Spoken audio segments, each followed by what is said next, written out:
Good afternoon, everyone. Wow. Anyway, this is the fifth month of the year. Konti na lang, kalahati na tayo ng taon. At May is panahon ng bulaklak. Anyway, at ang prayer natin this May, umulan na. Yan. Maraming pong salamat sa inyong lahat sa pagpunta dito. Anyway, let's do this. Yan. Pagsuko. Cardo, sumuko ka na, napapaligiran kita. Ang pagsuko ay usually is situational. So, susuko ka kasi trap ka na. There's no way out. Sa likod mo, pader. Kaliwa mo or kanan mo, may mga puwersa o kaya pader din. So, dahil no way out ka na, yung sitwasyon mo, talo ka na. So, ano gagawin mo lang, doon ka na lang sa harapan at sa harapan mo, yung nagpapasuko sa'yo. But if the things would be different, di ka sa kanya susuko. Kaya minsan din, ang pagsuko ay superficial. Kasi yung authority na nandoon sa harapan mo, may barel lang siya. Kahit pa yung authority, nasa kamay niya yung buhay mo, kahit sumuko ka sa kanya, baliwala lang din ang tingin mo pa lang. Baligtarin natin ang sitwasyon. Ako ang may barel, ikaw ang nandito. Hindi ako sa'yo susuko.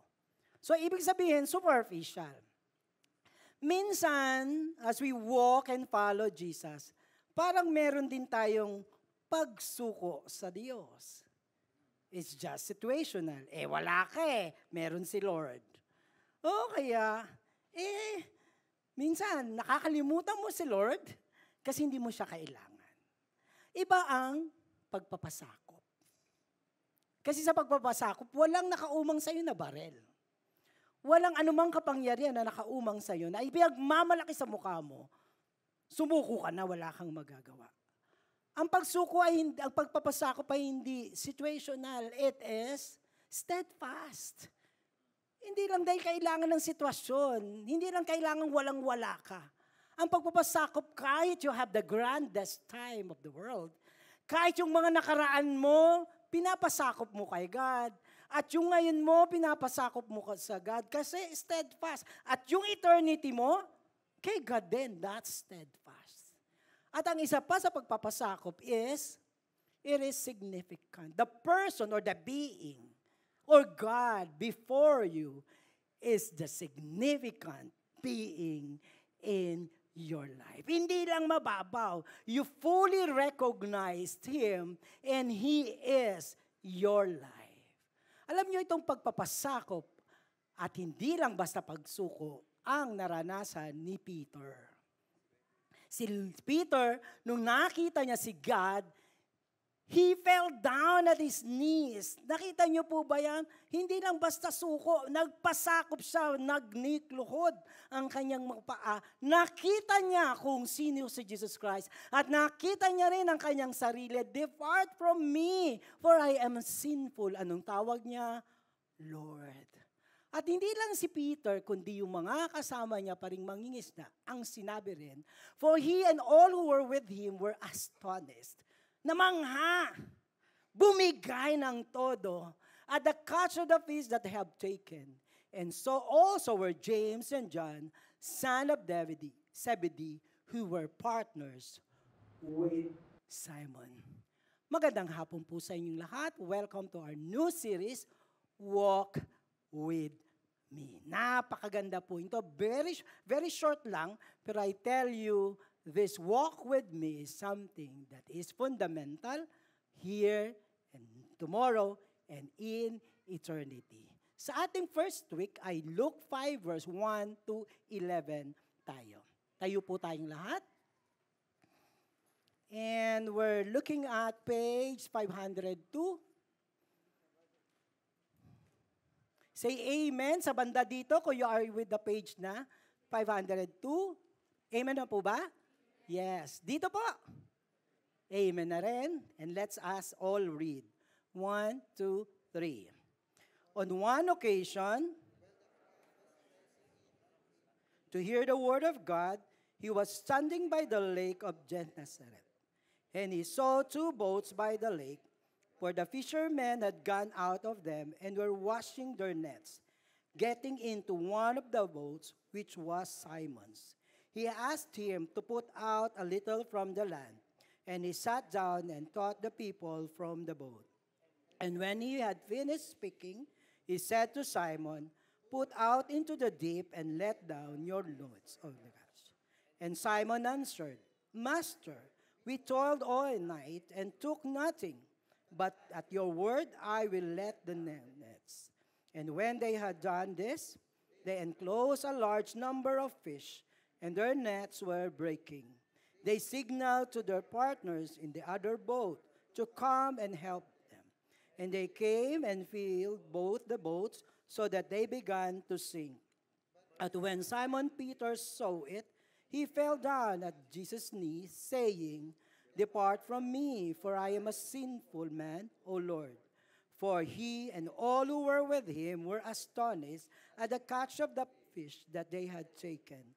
And so also were James and John, son of Zebedee, were partners with Simon. And Jesus said to Simon, "Do not be afraid. From now on, you will be catching men."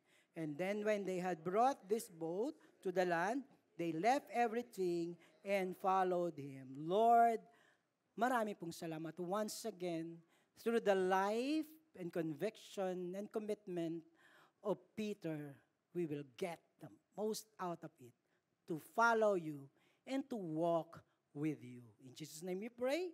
Amen and amen. Be seated. Okay. Before pupunta tayo sa Luke 5, balikan ko lang po yung Matthew at saka Mark. Kasi po, sa Matthew at saka sa Mark, sinabi din yung sinabihan ni Jesus Christ, si Peter at saka si James at si John ng "Come and follow me." Pero kakaiba later on, makikita natin yung manner ng pagkakasulat ni Luke. Let's read Matthew 5. Masyado ang similarity ito doon sa Mark. Sabi dito sa 18, Jesus was walking by the Sea of Galilee. He saw two brothers. They were Simon. His other name was Peter, and Andrew, his brother. They were putting a net into the sea, for they were fishermen. And said to them, "Follow me, and I will make you fish for men." And at once they left nets and followed him. Going from there, Jesus saw two other brothers. They were James and John, the son of Zebedee. They were sitting in the boat with their fathers, mending their nets. Jesus called them. At once, they left the boat and their father and followed him. Pag tinignan po natin, ang bilis lang nung sabi, walang usap-usapan, "Come, follow me."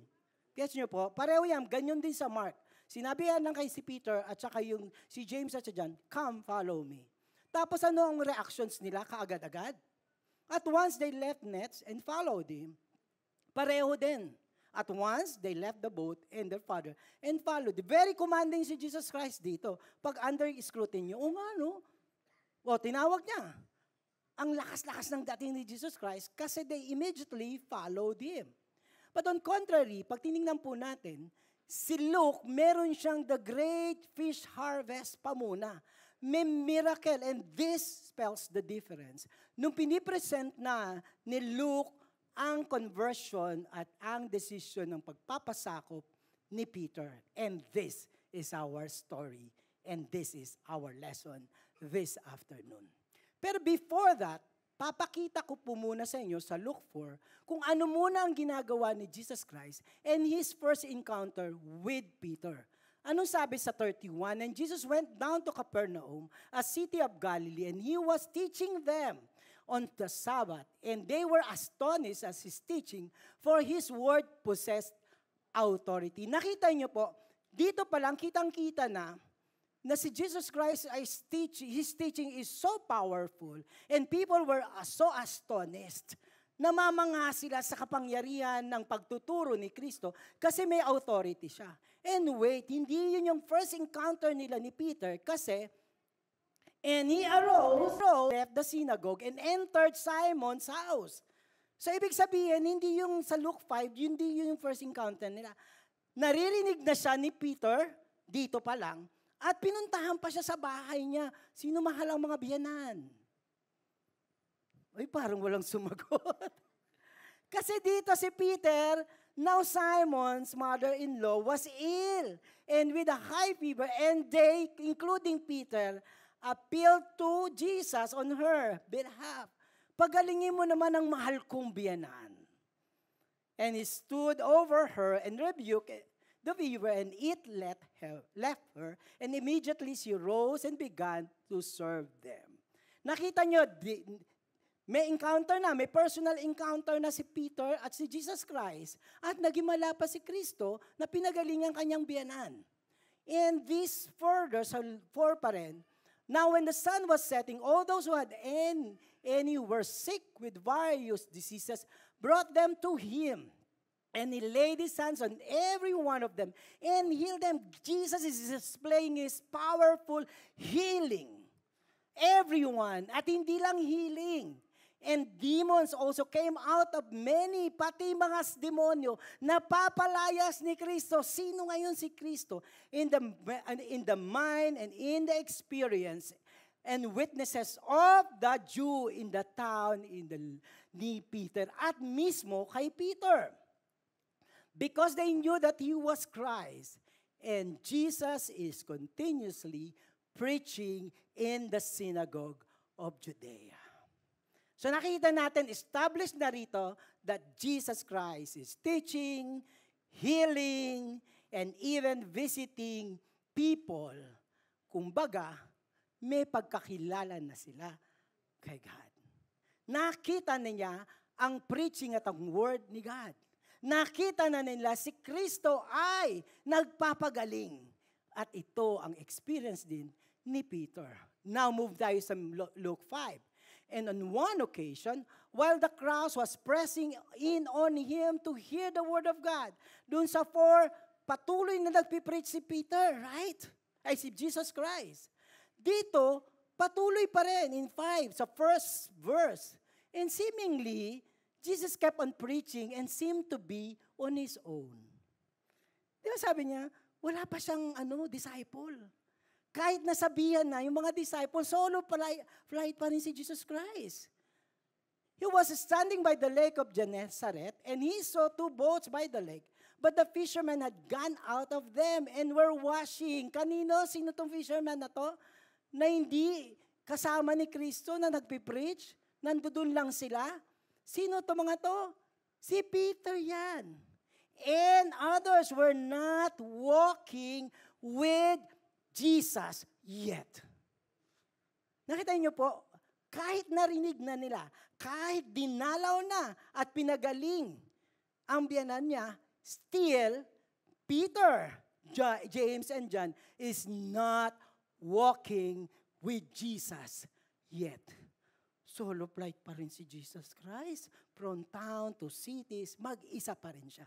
But this time, if we go to our story, getting into the boat, which was Simon's. Ngayon si Kristo, nung magpipreach siya, gumamit siya ang kanyang platform, ang kanyang pulpito ay boat, nino? Ni Peter. He asked him to put out a little from the land. Jesus started at least to get Peter involved. Pero naman ano mo bangka mo, magpipreach ako. So nakita niyo po ito, yung story natin, and he sat down and taught the people from the boat. Jesus had his preaching in full view and hearing of Peter and his partners. Hindi ko alam kung ang pinusundan ni Jesus ay si Peter. Kasi doon sa seashore, doon din siya. Ginamit, hiniram yung bangka, at nag-preach siya. Parang, kung ako sa isip ko lang, wild, imagine. Sabi niya, habang nag-preach si Jesus Christ, ginaganyan niya, Peter, Look at all the intention, especially of the writer. Nilagay niya, sinisituate niya ni Jesus Christ and the writer. Peter was there as Jesus on his own is preaching the gospel. And when he had finished speaking, tapos na siya mag-preach, he said to Simon, put out into the deep and let your nets for a catch. Kita niyo talaga?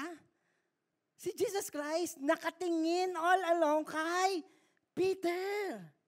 Habang nagpipreach siya sa ibang tao, nandoon siya, ang tuon niya kay Peter. Ngayon, tapos na siya mag-preach. Now, Peter, mangisda tayo. Jesus once again ministered to Peter and his partners. Kasi sila na yung pinagtuunan ng Diyos ng kanyang atensyon at oras. Sinabi ko dyan once again, kasi di ba may prior na sa Luke 4. At dito makita po natin, sumagot si Peter, and Simon answered, Master, we toiled all night and took nothing. Yung master dito, alam nyo, hindi siya yung master na Lord. Pag tiningnan yung Greek word, it is one who stand by. Kumbaga, bisor, superintendent. Tinitingnan niya si Kristo all along from Luke 4 up to this time, he is a master teacher. They accustom a great respect to him. Kaya ang sabi niya, master. Kaya kahit hindi sila nakahuli ng isda nung magdamag, dahil nire-respeto niya as a master teacher, as superintendent. Kaya anong sabi niya, but at your word, I will let down the net. Sumunod pa rin siya. Established na in society and even sa kanilang religious belief na ang teacher ay sinusunod. And when they had done this, they enclosed a large number of fish and their nets were breaking. They signaled to their partners in the other boat to come and help them. Sumunod sila, diba? Tapos ito na yung himala. And they came and filled both the boats so that they began to sink. And the miracles happened. And this changed everything in the life of Peter. Kahit papano, kilala niya na si Kristo. Itong miracle na ito, it transformed them and their perception of who God is. Balikan ko lang kanina para makita nyo na dati niya nang kilala si Kristo. Dati niya nang naririnig si Kristo. Nakita niya na naghimala si Kristo. He went down to Capernaum. They were astonished at his teaching. And he arose and left the synagogue. He entered into the Simon's house. Para makita ko na binabalik ko sa inyo, kilala niya na si Kristo. And when the sun was setting, all those who were sick with various diseases brought them to him. Lahat to ay napagaling ni Jesus. And verse 41, and the demons also came out of many crying. Ano sabi ng demonyo? You are the Son of God.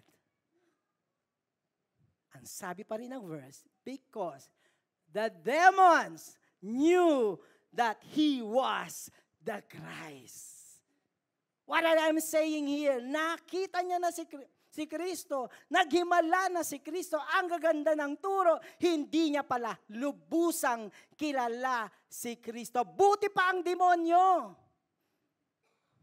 Kilala si Kristo as the Son of God. He is the Christ. Hinaantay ng Israel. Ang Kristo ang tagapagligtas. Mas nauna pa yung demonyo na makakilala kay Kristo. And even James said, naniniwala ang demonyo kay Kristo. Nanginginig pa nga sila sa takot. Pero hindi sila nagpapasakop kay Kristo. Susuko ang demonyo, di ba? Pag pinapalayas, suko na kami. Pero hindi ako magpapasakop sa iyo. That's the main difference here. All alone, we have heard the Word of God being preached. At one time, nag-pray tayo, pinagbigyan tayo ng Diyos. Pero is it submission? Or is it, suko lang ako, wala akong magagawa. Meron ka, wala ako. And yet, unfortunately, doon sa yung demonyo pa ang mas kilala si Kristo. So when the miracle of the harvest of fish happened, ito na nangyari. But when Simon Peter saw the miracle, he fell down at Jesus' knees, saying, "Depart from me, for I am a sinful man, O Lord." Hindi lang napapaligiran kita. Hindi lang ito ang gusto mo. Pero nakita ni Peter, napaluhod siya. Nakita niya kung sino si Kristo. Higit sa pagkilala ng demonyo. Kasi ang demonyo, sumusuko pero hindi nagpapasakop. Si Peter, by this time, finally, anong tawag niya? Hindi lang master superintendent. Hindi lang basta teacher. Anong sabi niya? "Oh Lord." This is a classic. Ang garang tingnan. Pagsuko, ano ka ba? Sitwasyon mo lang ba siya, "Oh God"? How do we know who God is? Is it superficial? Pag may kailangan lang, if the situation calls for it. We have several times heard of this preaching, but now we are coming into our senses of the reality of what it is to acknowledge who Jesus Christ is in our lives. After the great preaching of Jesus Christ, His teaching and His miracle of divinity and lordship, walang makakagawa ng himalang ginawa ni Kristo kay Peter upang hindi niya makilala kung sino ito. It is so personal to Peter kasi sa kanya mismo nangyari. Iba pag sa'yo nangyari. At makikita mo ang kapangyarihan at pagmamahal ng Diyos. Kaya nga ito yung nangyari kay Peter. Ngayon, he saw Jesus Christ for who He really is. What? His Lord and Savior. Kanina meron tayong kanta. O sinabi lang nung worship leader, "You are the only one." Yung God niya is not letter G na maliit. You are the only one. Finally, at this point, Peter was seeing God for who He is. He also saw himself, "Depart from me, oh, I am a sinful man." Ang weird naman, tingnan nyo, nung nakilala niya si Kristo, biglang nakita niya, sinful siya. At nangangailangan ng, ikaw pala yung Christ. Ikaw pala yung tagapagligtas. I am a sinner, I am doomed to destruction, to hell. But now, I saw you, hindi ka ba mapapaluhod at magpapasakop sa tagapagligtas ng iyong buhay ngayon at ng buhay mo at ng kaluluwa mo habang panahon. He saw himself a sinful man and a foolish confidence of pride. Foolish yung kanyang confidence. Alam nyo minsan, di ba, kaya ka napapasuko. Nakita mo, talo ka. Wala ka. Minsan kailangan mo makita, nasa dead end ka eh. Tayo. Para masabihin, "Oh Lord, lahat na pala ginawa ko, hindi ko pa pala kaya." Kaso minsan ang tagal. Para ma-realize yun. And finally, dumating yun kay Peter. Naghimala si God sa kanya, and so, he has this full submission of God. Submission is steadfast. He was not looking at his need by this time. He is recognizing, fully acknowledging the lordship of Jesus and His being His only Savior. Kaya palitan natin yung Luke 8, verse 5. Akin lang to, huwag sabihin binago ka. Application. Okay. Finally, Peter rightly and highly esteemed and acknowledged Christ as His Savior.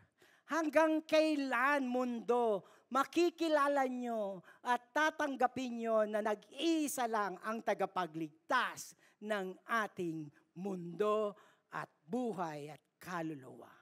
It came to Peter, and he had the highest respect and submission, full obedience to his lordship. Dumating ito kay Peter. Alam nyo, gaya ng sinabi ko sa huddle, nung inaaral ko to, Lord, it is all about your lordship again. Pansin niyo po ba? Umpisa pa lang nung January, Set Apart series. At nakaraang buwan, Jesus series. Hindi niyo pa napapansin, paulit-ulit si God. And the whole world is being, nag-message si God to the whole world, to all Christianity. Baka ano ang pagkakilala kay God? Pardon, may lang. Baka look for lang. But if this is the time that we have to really recognize over and over and over again the Lordship of Jesus Christ and Him being the only God in our life. If we miss this, hindi ko alam kung saan tayo nakatuon. Pansinin niyo ulit. Sobrang kung ako kay Peter, ang sikat-sikat ko naman, Lord. Thank you, Luke. Diba? Ando doon na siya sa Luke 4. Binisita na siya ni Jesus. Pagdating nung nagpipreach siya, nagmiracle pa si Jesus Christ all alone. Jesus continued to follow and very intimately was reaching out to Peter. Alam mo, nung inaaral namin to, sabi ko, oo nga, mahal na mahal ni God si Peter. Naghimala pa nga eh. He's following Peter. Ano ba, anak? Di mo pa rin ba ako kilala? Patuloy ang Diyos. Alam niyo po ba, si Peter, nung namatay si Kristo sa krus, di ba? Nagbalik na siya sa pagngisda. Ano ginawa ni Kristo when He resurrected? Pinatagtabsilog siya ng breakfast. Kung hindi ito pag-ibig, anong tawag natin dito? He keeps on telling Peter, buhay ako ito, huwag kang bumalik sa dati, ako pa rin ang Lord and Savior mo sa Luke 5. John 21 na to, anong sabi niya? Do you love me more than this? This is the inaano kay God, tumang-tuwa nga ako, Lord.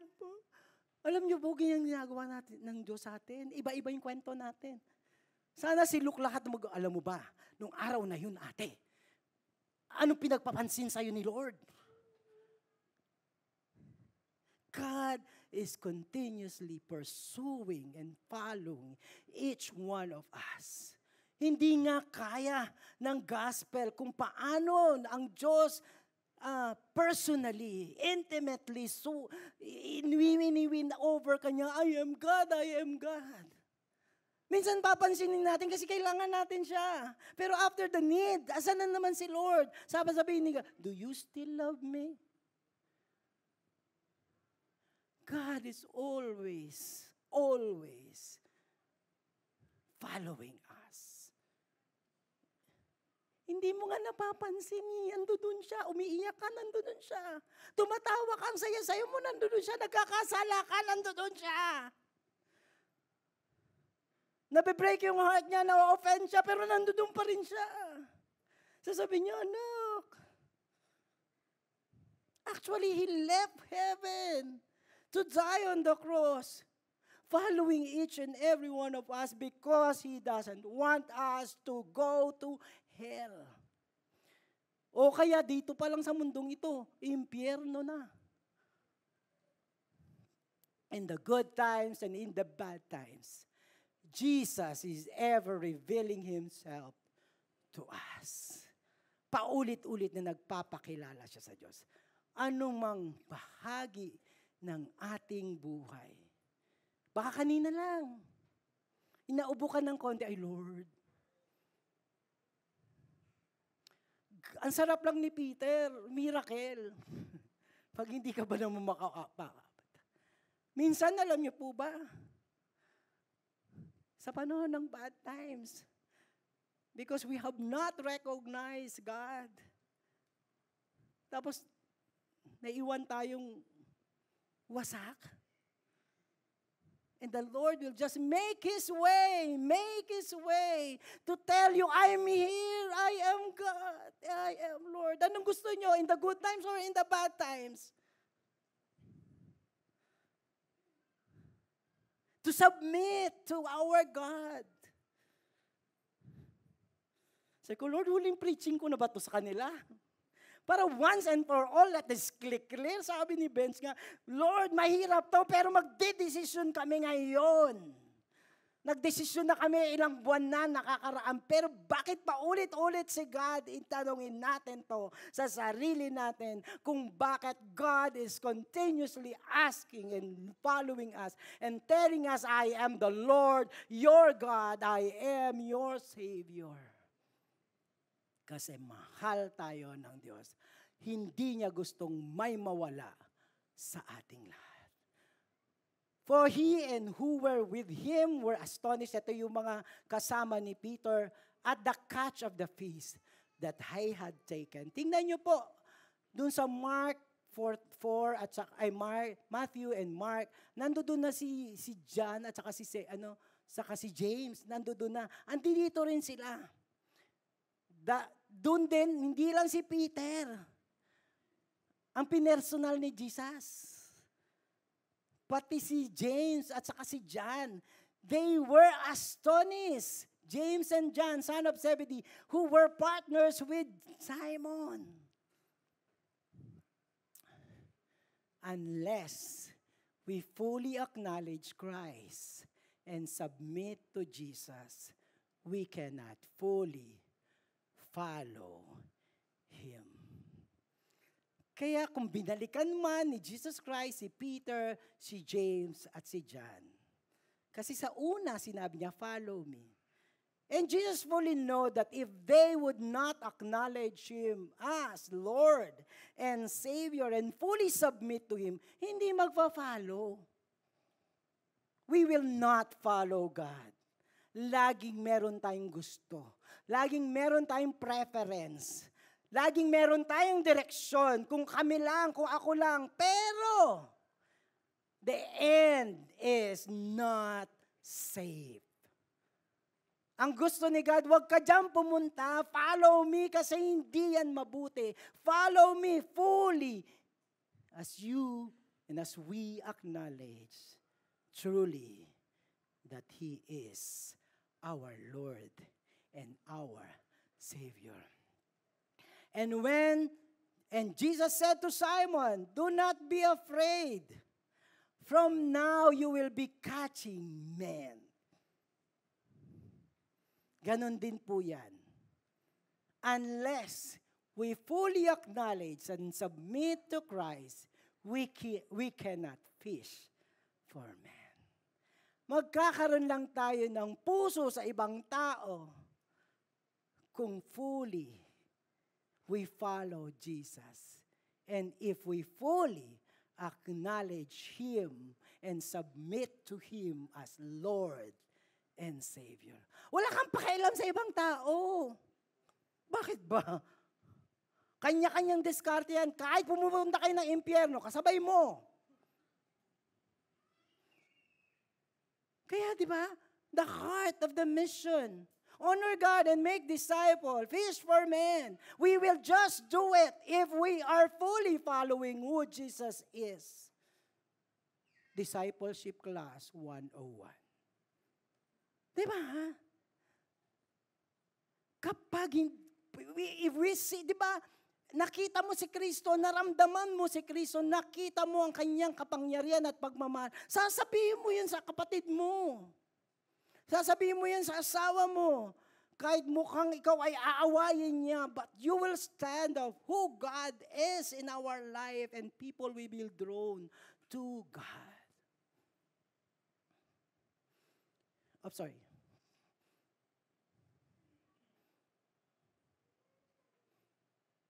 And when, bakit nagmamadali? Last na lang. Kayo na lang po.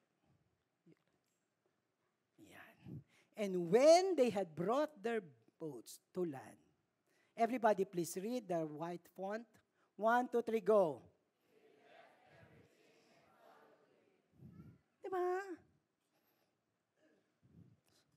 Suko na. Huwag suko.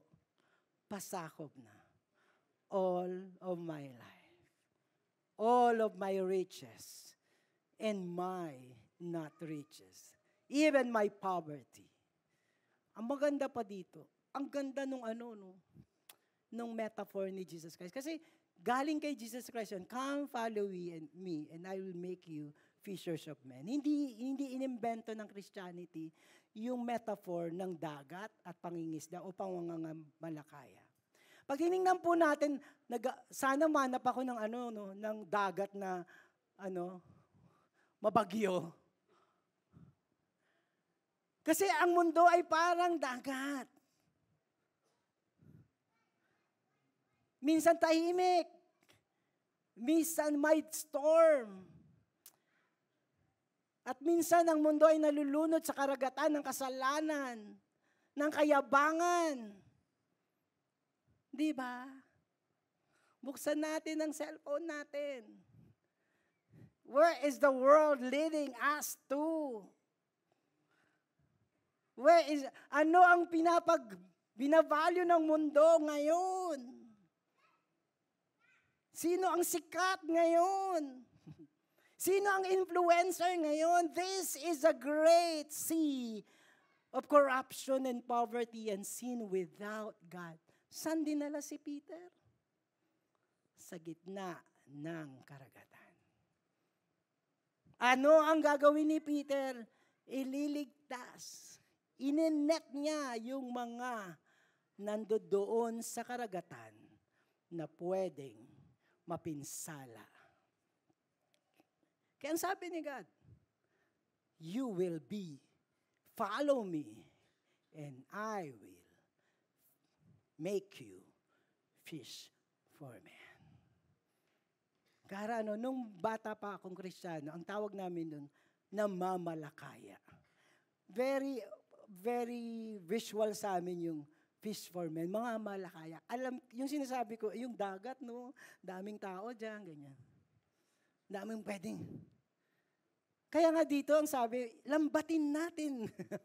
Alam niyo pa ba yung call ko sa discipleship? Let's engage, lambatin natin, yung lambat nyo, ganyan. Huwag ka muna umuwi, kuya, ate. Ang lambat namin, Discipleship Sunday. Ang lambat natin ay one-to-one. Ang lambat namin, can I pray for you?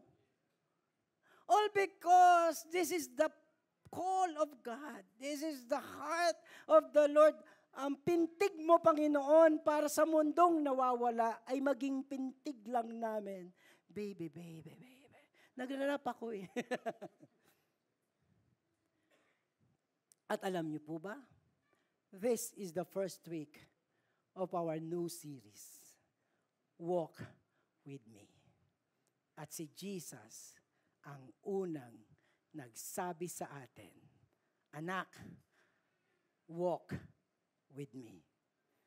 We cannot ask other people to walk with us without God. Baka kung saan natin dalhin yung mga tao, ingat-ingat din. But the person who walks with God, who follow God, will lead us all to good life and even salvation and into the life that God is our Lord. Victory Make Hawaiian is giving that commitment to say yes to Jesus' invitation that we will be walking with Him. And in so doing, we will be asking one another and other people to walk with us as we walk with the Lord. Worship Him, please. Let's bow our heads.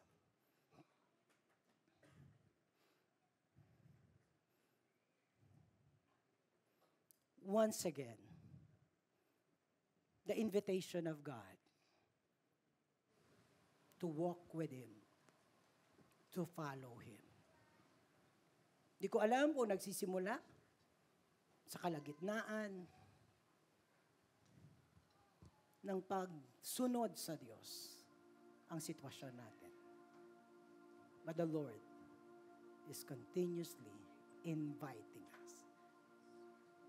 Yung kamay ni God, nakaganyan sa iyo. Naka-offer sa iyo. The thing is that we will walk hand in hand with God.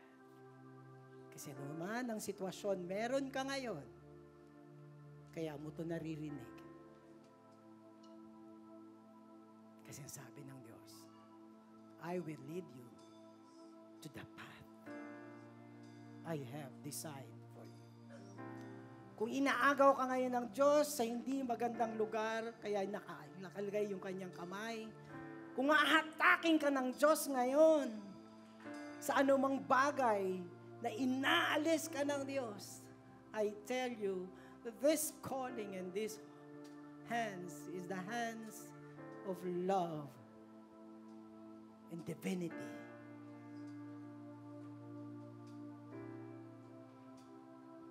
Lord, kung anumang sitwasyon kami naroon ngayon, salamat sa pagtawag mo sa amin.